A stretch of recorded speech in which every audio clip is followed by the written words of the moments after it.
ओम नमो भगवते वासुदेवाय नमः। ओम नमो भगवते वासुदेवाय नमः। ओम नमो भगवते वासुदेवाय नमः।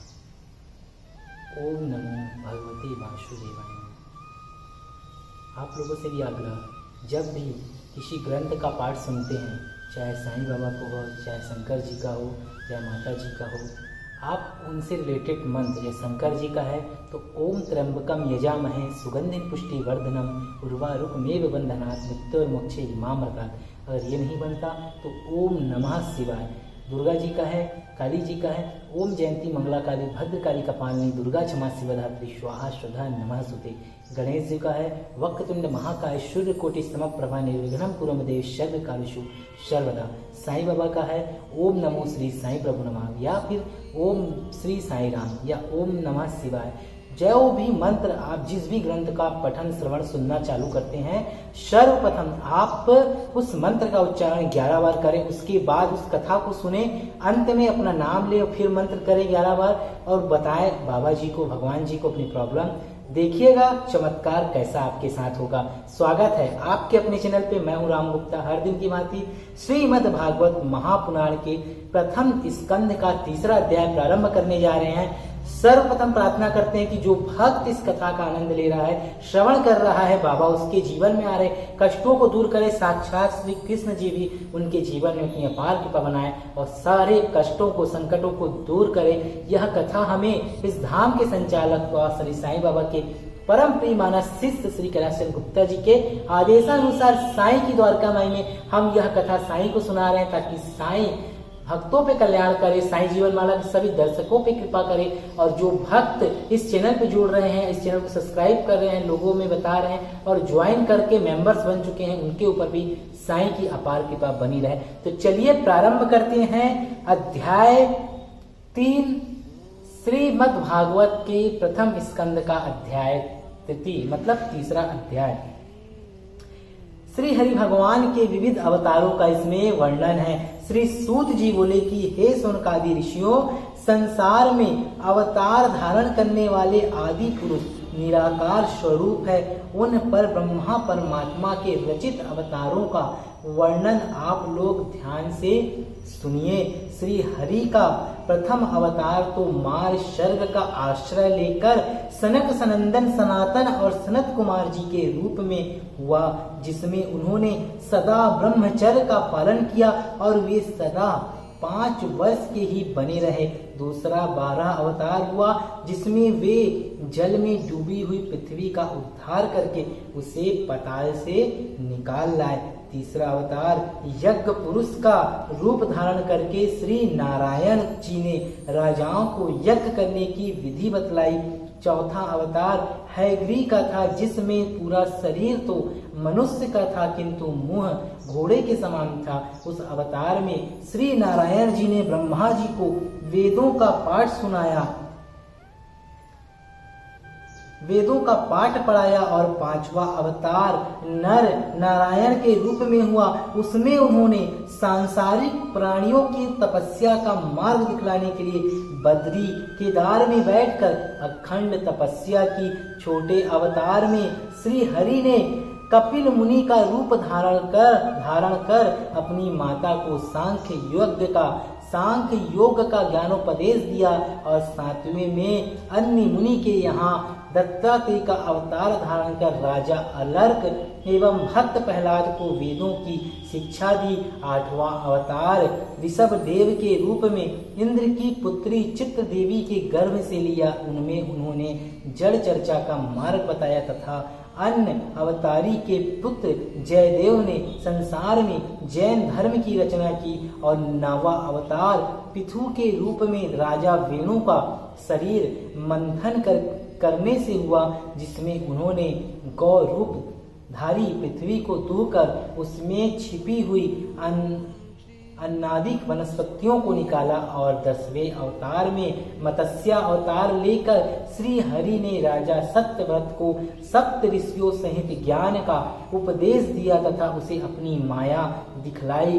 11वें अवतार में श्री हरि ने कच्छप रूप में समुद्र मंथन के समय अपनी पीठ पर मंदराचल पर्वत को धारण किया और 12वें अवतार में भगवान धन्वंतरी हाथ में अमृत कलश लेकर समुद्र से प्रकट हुए और आयुर्वेद शास्त्र की रचना की।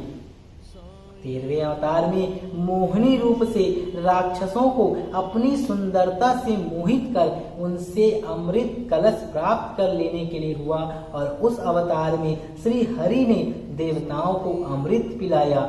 14वें अवतार में श्री नरसिंह अवतार हुआ, उसमें हिरण्यकश्यप को मारकर अपने भक्त प्रहलाद की रक्षा की। और 15वें अवतार 52 के अवतार में राजा बलि से 3 पग पृथ्वी मांग कर उसके सत्य की परीक्षा ली। और 16वें हंसावतार में सनत कुमार जी आदि को ज्ञान का उपदेश दिया। 17वां नारद अवतार धारण कर पंचात्र वेद की रचना की, जिसमें समस्त वैष्णव धर्म का वर्णन है। 18वें हरि अवतार लेकर गजेंद्र को ग्राह के फंदे से छुड़ाया और 19वें परशुराम का अवतार हुआ। 20वां रामचंद्र अवतार लेकर समुद्र का अहंकार नष्ट करके रावण को कुटुंब सहित मारा। 21वें अवतार वेद व्यास रूप में कर लिया।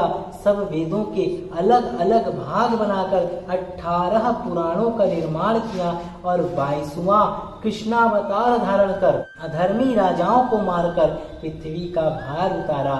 23वां बुद्धावतार हुआ। यह अवतार इसलिए हुआ कि दैत्यों ने अपने पुरोहित शुक्राचार्य से कहा कि देवतागण ही इंद्रासन के अधिकारी होते हैं, इसलिए क्या करना चाहिए। इस पर शुक्राचार्य ने उन्हें यह सलाह दी कि देवताओं का अधिपत्य यज्ञ करने के कारण अविचल है, तब अतः तुम लोग भी यज्ञ करो। शुक्राचार्य की यह सलाह मानकर समस्त राक्षसों ने देवलोक का राज्य पाने की कामना से यज्ञ आरंभ कर दिया। उस समय सभी देवतागण डरकर श्री विष्णु भगवान के पास गए और अनेक प्रकार से स्तुति करके हाथ जोड़कर कहने लगे कि हे प्रभु, असुर लोग हमसे वैसे ही अधिक बलवान हैं, अब यज्ञ करने से तो वह और भी अधिक शक्तिशाली हो जाएंगे।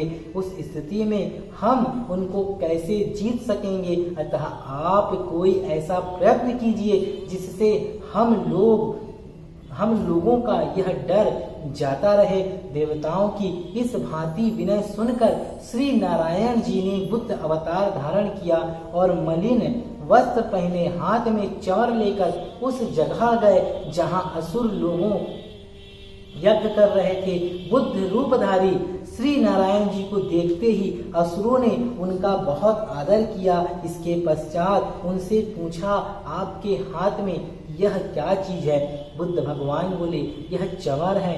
मनुष्य जिस स्थान पर बैठता है वहां पर अनेक छोटे छोटे जीव कीटाणु दबकर मर जाते हैं, इसलिए उस जगह को झाड़ कर ही बैठना चाहिए। इसलिए हम अपने हाथ में यह चंवर रखते हैं कि अगर कहीं बैठे तो पहले उस जगह को उससे झाड़ लें। वह सुनकर असुरों ने उनसे दूसरा प्रश्न यह किया कि आपके वस्त्र मैले क्यों हैं। बुद्ध भगवान ने उत्तर दिया, वस्त्र धोते समय भी बहुत से जीवों की हत्या हो जाती है जो कि वस्त्रों में रहते हैं, इस कारण हमने वस्त्र ना धोने का व्रत ले रखा है। बुद्ध भगवान की यह बात सुनकर वे असुर मोहित हो गए और उनका मन यज्ञ से हट गया। उन्होंने आपस में विचार किया कि यज्ञ करने से तो जीवों की हत्या होगी, उस स्थिति में यज्ञ निष्फल हो जाएगा और हमें बहुत पाप लगेगा, इसलिए यज्ञ करना उचित नहीं है। यह विचार कर असुरों ने यज्ञ करना बंद कर दिया। उसका फल यह हुआ कि उनका धर्म बल जाता रहा और देवतागण अधिक शक्तिशाली हो गए। श्री सूत जी ने कहा कि हे ऋषियों, कलयुग के अंत में नारायण जी का 24वां अवतार कलिक नाम से होगा। उस समय वे धर्म की वृद्धि कर मलेच्छों एवं अधर्मियों का नाश करेंगे। उन 24 अवतार में श्री कृष्ण अवतार 16 कलाओं से परिपूर्ण हुआ।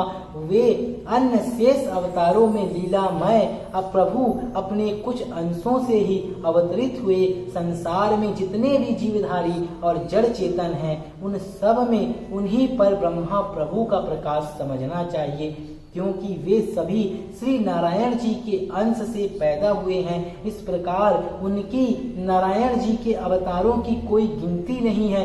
वे अपनी माया से इस समस्त संसार को रचते हैं, किंतु आप उसके वशीभूत नहीं रहते। उनकी लीला, नाम और चरित्रों को कौन जान सकता है? जो प्राणी सदा उन्हीं का स्मरण करता है और उनके अलावा अन्य किसी का भरोसा नहीं करता, वही उन्हें पहचान सकता है। जो मनुष्य परमात्मा को जानने के लिए सांसारिक माया मोह का परित्याग कर देता है, उसी के हृदय में उस पर ब्रह्मा परमात्मा को प्रकाश होता है। समस्त स्थूल तथा सूक्ष्म जगत में वे आदि पुरुष महापुरुष अपनी सत्ता में व्याप्त हो रहे हैं, परंतु इस तत्व को केवल तत्व ज्ञानी ही पहचान पाते हैं। भगवान वेद व्यास जी ने संसारिक जीवों को भव सागर से पार करने के निमित्त श्रीमद् भागवत में समस्त वेदों का तत्व और भगवान के चरित्रों का संपूर्ण रहस्य भर दिया है। जिस समय आनंद कंद भगवान श्री कृष्ण चंद्र जी द्वारिका से अपने परम धाम को पधारे थे, उस समय धर्म का सूर्य छिप जाने के कारण जगत से समस्त शुभ कर्मों का लोप हो गया था। उस समय वेद व्यास जी ने इस श्रीमद् भागवत की रचना कर पुनः संसार में धर्म रूपी सूर्य का प्रकाश कर दिया। हे ऋषियों, जिस समय वेद व्यास जी ने यह कथा श्री सुखदेव जी को पढ़ाई थी, उस समय मैं भी वहीं पर उपस्थित था। गुरु जी की कृपा से यह कथा मुझे याद हो गई और अब वही कथा मैं आप लोगों को सुना रहा हूँ, साईनाथ को सुना रहा हूँ। तो श्रीमद् भागवत वृत्त सचित सुख सागर का प्रथम स्कंद का 3रा अध्याय समाप्त हुआ।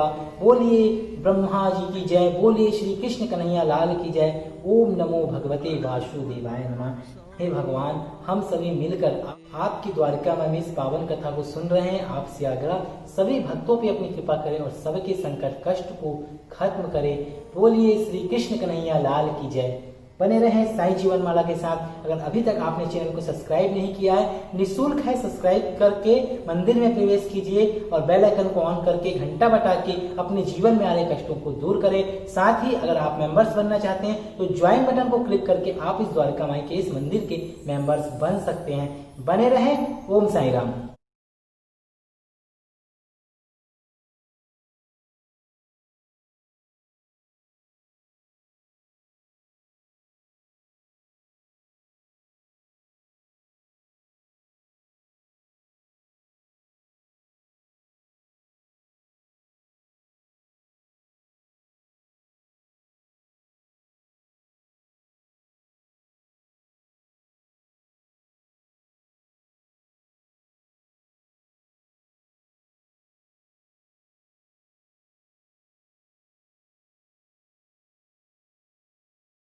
ओम श्री साईनाथाय नमः। ओम श्री साईनाथाय नमः। ओम श्री साईनाथाय नमः। ओम श्री सा